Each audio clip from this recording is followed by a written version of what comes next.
Hey hello good morning friends.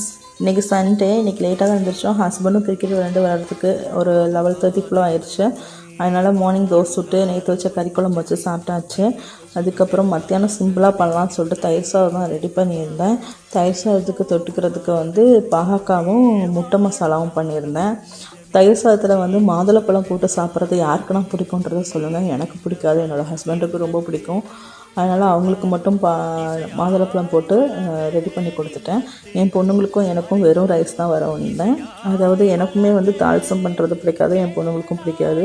ஆனால் அவங்களுக்கும் வெறும் ரைஸு. எனக்கு மட்டும் அப்பளத்தை சுட்டுக்கிட்டேன். எனக்கு அப்பளம் சுட்டு சாப்பிட்றது ரொம்ப பிடிக்கும்.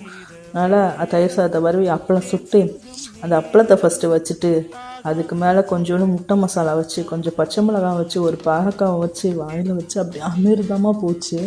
யாருக்கெல்லாம் இப்படி சாப்பிட பிடிக்கும்னு சொல்லுங்கள். அதுக்கப்புறம் ஈவினிங் ஆகிடுச்சு. என் பொண்ணு போய் ஃப்ரூட் சாலட் ரெடி பண்ணி கொண்டு வந்திருந்தேன்.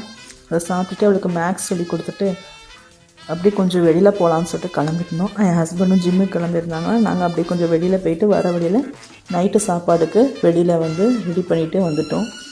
வரும்போது மான்கறியும் சிக்கனும் வாங்கிட்டு வந்துருந்தோம். எனக்கு மான்கறி பிடிக்காது, சிக்கன் எனக்கு. சிக்கன் எனக்கு தான் சொன்னோம். பிள்ளைங்களாம் சாப்பிட்டாங்க, நான் எடுத்து சாப்பிட்டாச்சு. சண்டே இப்படி தாங்க போச்சு. உங்களுக்கு எப்படி போச்சுன்றதை சொல்லுங்கள். தேங்க்யூ. என் ஹஸ்பண்டுக்கு சப்பாத்தி போட்டுட்டேன்.